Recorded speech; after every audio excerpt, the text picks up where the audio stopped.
Ayan. Okay, pero syempre, pwede naman tayo mag-drop dito eh. Hard path to eh. Opo, free drop. Okay. Kailangan bakit muna natin kailangan gawin to? Kasi, sabi sa rules, hindi nyo naman pwede diretsuhin. Pwera na lang sabihin ng referee na pwede, na payagan kayo para bumilis lang yung laro. Pero kailangan intayin nyo na payagan kayo ng referee na gawin yun. Pag hindi nyo ginawa yung procedure ng tama, at medyo magulang yung kalaban ninyo, oy, mali yan ah. 2-stroke penalty yan. General penalty tayo. Okay? Kaya kailangan tama procedure natin. Kasi, cart path, ang paligid nito, ay, yung paligid ng ng hazard. So, ibig sabihin, hindi tayo pwede mag-drop sa fairway kaagad. So, drop muna tayo dito. Tapos, not near the hole pa. Okay, ngayon na okay na to.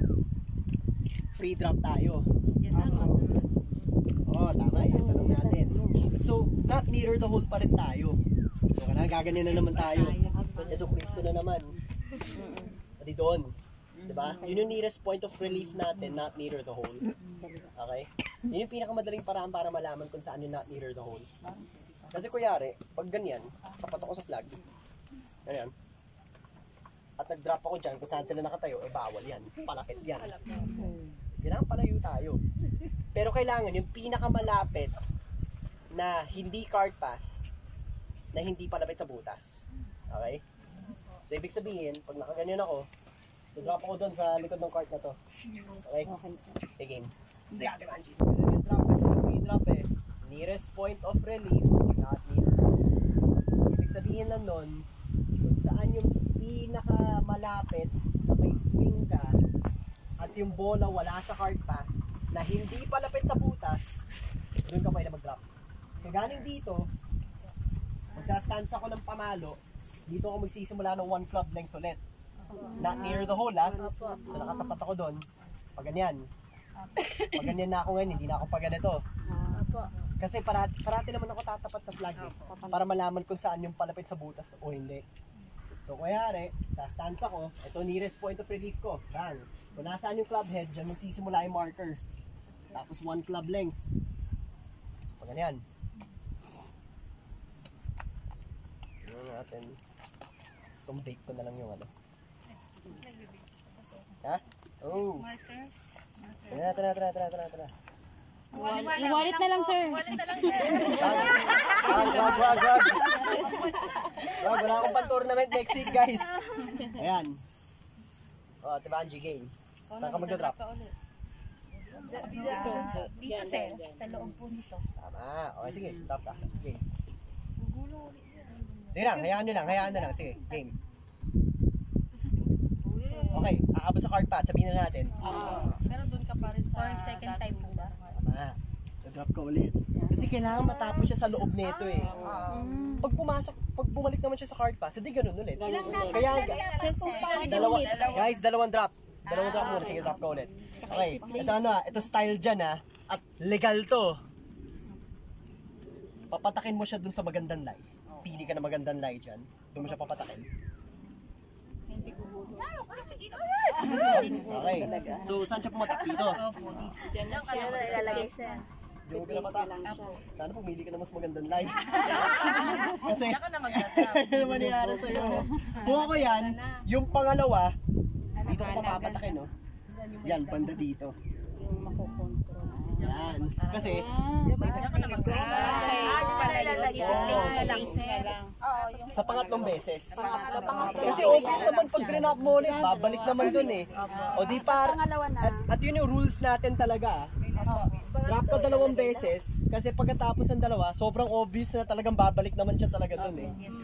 Kaya pwede mo i-place kung saan siya pumatak. Okay? Kaya, kung gusto nyo utakan ng onte, at legal naman to, doon sa maganda. Ginagawa namin yun Kasi pasok naman sa rules yun eh. Yun yung sinasabi ko eh, pag kabisado ninyo yung rules, advantage pa sa inyo yun eh. Minsan magkakaroon pa kayo ng mas maganda. Hindi. Madalas iba yung bago. Meron ganun, sir. Mga friendly. Oh, sige, pag ganun, okay lang yun. Pero pag tournament po, Guys, pag team talaga, sir. Oo, stroke and distance yun. Sir, bakit po lumabas yung Bakit yung sa ano, sir? Yung match play po. Nag-drop na lang po sila sa menu. Sa match play. In-apply nila, sir. Pwede overrule lang yung committee. Hindi sila informed, hindi informed yung player. Yung ano namin, yung kalaban namin. Kung bakit kayo nag-drop ng Perway? Sabi, ano sabi, O, di ba yung Kasi, pupunta guys, na ng yun yung sinasabi ko sa inyo eh. Yung mga player, hindi rin nila kabisado yung rules eh. Kung ano yung ginagawa nila sa naging rules natin. normal na laro, yun ang gagawin nila sa tournament. Yung nagbago naman. Sigurado ako yung mga player na yun, hindi binasa yung conditions of play. Yung conditions of play, yun yung rules and regulations sa tournament. Hall number 2 pati. Oo. Pero sir, ngayon katulad ngayon, nalaman po namin na hindi So, pag match, so ibig sabihin, sir, pag match play, Box pwede ba? yun lang, sir, lagi. Hindi na po namin. Hindi pag ganun, kailangan vigilant kayo, kailangan nakafocus kayo, tutukan nyo talaga. Pag nararamdaman yung gagawin na nila, unahan nyo na. Pero huwag nyo sigawan na, sir, huwag kayo ganun ha, bulungan nyo. Sir, alam na po yun eh. Alam na po ng player. Point of entry. Option daw, yun ang ano ng mga, Paano po doon sa Okay. Hindi nagsasabi yung player. Oo. Di ba yung nag-briefing tayo? Guys, yung nga sinasabi ko, hindi sila informed nga talaga eh. Na-apply po namin yan, sir. Parang ang nagpa-inform po sa amin yan ay si sir, parang hindi ako magkamali, parang si Sir Jong po. Nag-inform po sa amin nung time na yun. Since 2020. Yung briefing! Hindi ba barkadahan yun? Hindi po. Yung parang nabago yung Sa rules. barkadahan po, bawal gawin yun. Sa Yung barkadahan sinabi po po nangyari kapag sa amin, na-OB, sir. Timon ka pa rin po magpapalo. Sa Okay, barkadahan, yung sinasabi bawal. nila, kailan nangyari yun? Sa akin sa barkadahan po. Ito? Opo. Tapos, Kalaban po namin. tapos sinabi ng player ninyo, sinabi sa amin ni Jong dati na pwede yun. Pero hindi niya sinabi, hindi niya inano na si Sir Jong. Basta nag-ano lang sila sa fairway. Sinita ko nga po eh. Sabi ko, bakit kayo dyan? Sabi, ano daw, rules daw yun. Bagong rules daw po. Yung problema nila, ang problema nila guys, hindi nila binasa yung conditions of play. Kami gumagawa nun eh. Ang lawak pa pa mismo sa gitna. Sa fairway. Kasi parang nalilito rin kami kasi gawa ng para daw po mas mabilis lang daw po yung play. Laro. Pag regular play lang Pag regular play Pag walang po. tournament Opo. Yun yung kay Rabuko ako. Ang tawag doon ay modified Yung kalaban local namin. rule 4A. Oh. Okay? So, yun ang ginawa ng rules of golf para sa regular na laro, para pabilisin ang laro. Hindi sa tournament. Sir, yung mga sinasabi para mapabilis lang po yung play. Sa hindi tournament. Okay? Pag hindi mga player, guys, wait lang lahat ng player, binibigyan namin ng kopya bago mag-tournament. Guys, bawal ang magdadrop. Pag na-OB kayo, bawal yung magdadrop kayo sa fairway. Bawal yan. Ilalagay namin doon yun. Kapag hindi nila ginawa yun, hindi nila binasa yun. Okay? Oo. Gawa namin yan. Madalas kasi yung ibang player hindi nagbabasa, sabi na sir, o basahin mo kung ano nakalagay dyan. Sir, kadalasan yung Packers, yung ano nila, Hindi naman maintindihan. Packers. Paano English? Hindi maintindihan. Pagkalutin na lang, sir, para mabilis maintindihan. Alam mo, pwede nga yun. Bigyan ng kopya yung mga shots na Pagbigay ng kalima sa Tagalog.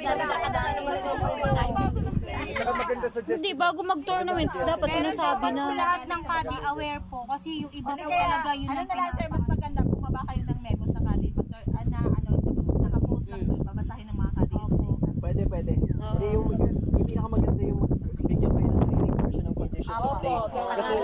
Kasi sasabihin ni player. Maganda yun. Tapos mas okay sir, Tagalog. Para wala na siya. Kasi pinapabati ko. Pinapabasa ng player, di na nga. Nababasa po namin. Yung iba naiintindihan, yung iba hindi. Isa lalalim ng English. Tawagin mo Marami tayong mag-English. Gamay lang. Hindi mo ito pa. Ano English? Hindi mo ganun kaliwa. English kalabaw. Intindihan pa. Pag malalalim mo lang. Guys, isasuggest ko yun. Kung kailan ma-enforce yun at kung kailan mangyayari yun, hindi ako sigurado. Sila bahala dun eh. Okay, pero isasuggest ko naman yun. Pero, kaya importante yung ginagawa ko rin talaga na Caddy program every Monday eh. Kasi kailangan ma-inform ko rin kayo lahat eh. Lapit na pala. Hindi malapit na yung live Natututo kami. Kasi yan, may ganyan nga yan. Tala. Oo. Sir.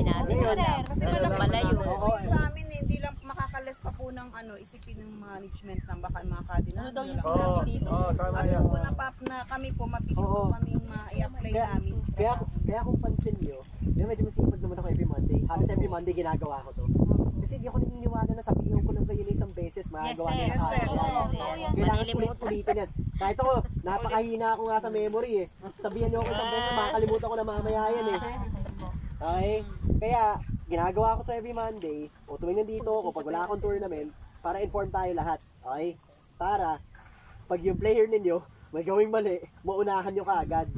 Kasi meron po kaming golf course na natin na meron silang ipinapalabas talaga ng mga rules of condition of rules sa mga kadi para po alam nila yung aware po kami. Sana po mapabilis na Sa inyo, bakit pag normal na laro, pwede lang, pag hindi tournament. Kasi, pwede nyo sabihin, sir, nakalagay sa conditions of play natin na ngayon, pag tournament, hindi po pwede yan. Ang OB rule natin ay OB rule pa rin. Stroke and distance siya. Okay? Yun yung sasabihin nyo parati pag OB rule. Stroke and distance. So yung sana kung may tanong ko ako, yung katulad sa number 8, kunyari na-hazard yung napalo yung player, hindi ka sigurado ng hazard or playable siya doon. Pwede bang magsabi ng Guys, sobrang gandang tanong yan ah. Kasi Okay, guys, a Provi, pwede lang sa OB. So, sa white stick lang pwede yan. Kapag nasa hazard kayo at hindi kayo sigurado, hanggat may sabihin yung referee, o yung tournament, o yung conditions of play na pwede kayong mag-Provi doon, huwag kayong mag-Provi. Kailangan nyo talaga puntahan, siguraduhin nyo kung pasok siya o hindi. may mga player kasi nga ano po Hindi, pati yung problema, kuyari, red stick, di ba? Provi. So, ibig sabihin, papalo siya sa dropping area, sir. Papalo siya din sa dropping area. Pulabol naman yun ah. Parang provi drop lang kasi kung pwedeng paluin doon, papaluin para hindi lang mano yung Okay. Guys. Sasabihin ng referee yan or ng conditions of play kung pwede yon. Okay? Kasi si tournament committee naman, pwede sila gumawa ng rules na labas naman sa rules of golf mismo para bumilis yung laro. Pwede yon. Pero kailangan sabihin muna ng tournament committee pati ng referee. Okay? Hanggat hindi nila sinasabi yon, kailangan gawin niyo yung procedure talaga na maayos. Ang ginagawa namin, sir, ano po yun? Pinapupuntahan po namin kagad yun. Puntahan mo muna bago ka pumalo ulit sa baba. Kung safe ba or tulad na sa tournament sa amin. sa number 8 na ba? Pinapalo na kasi may tao na sa likod. Pumalo na siya. Pagdating doon sa taas, safe pala yung ball. Lahat naman ang sasakad eh. Sasakad eh. Dapat pinag-prove ganyan. Tutusin pag hazard, magpo-provi. Hindi nga naman talaga pwede yon. Yan nga po sir eh. Okay, sige, ito na lang guys. Anong dapat gawin doon sa pag Pag ganun, pag tournament Opo, sa tournament po. kailangan siguraduhin niyo muna talaga. Pwede na lang talaga may nakalagay doon sa conditions of play na pwede kayo magano. Okay. Pwede kayo mag-provi. Hanggat wala 'yon. Huwag niyo gawin 'yon. Pag tournament sir, kadalasan So, ang gagawin namin pala, madali na. Kadi, mauna na yung kadi. Sir, ano yun? Pwede Hindi naman okay Sir, ano talaga. po yun? Pwede po mag-4 doon sa hole number 8. So, pwede na Hindi tayo pag tournament may May porkadi naman sa hall Kaya nga, pagka-friendly lang, pagka-regular play lang na gawin mo. Depende sa ano lang. Flag ball nga bola dun sa kaliwa. O di pag ganun, Siguro na depende na dun sa flight yun eh. Mag-assign na lang sila ng caddy. Nasa green kayo ng 7. Isa sa inyo, mauna na kayo sa tabi ng green ng 8 para makita. Okay, pwede naman yun. Pwede naman yun. Kasi gano'n naman ginagawa natin sa 14, sa 15. Kahit sa sais na rin, nagpupukadi na sa sais. Sa 6. Pwede naman yun eh. Pwede naman yun. Gusto mo bawat butas. Kasi may mga na naman Lahat naman eh. Pero lang part 3. Nasa hazard ba kayo o wala? Hindi po, dito po sa fairway po yung Kung i-drop nyo, Pwede na lang paluin nyo doon. Kasi may mga iba, kagaya namin, medyo kamote kami, sinusubukan namin laruin doon eh. May mga player sa free drop no kasi ano lang sa oras. Pero ang nangyari sa pagka halimbawa may langgam, yung mga malalaking langgam. Ay, hindi pa. Pwede naman talaga yun. May ano yun? Kahit kami, Oh. yung may makita lang kami onting langgam dyan na pula, yung kahit yung mga maliliit,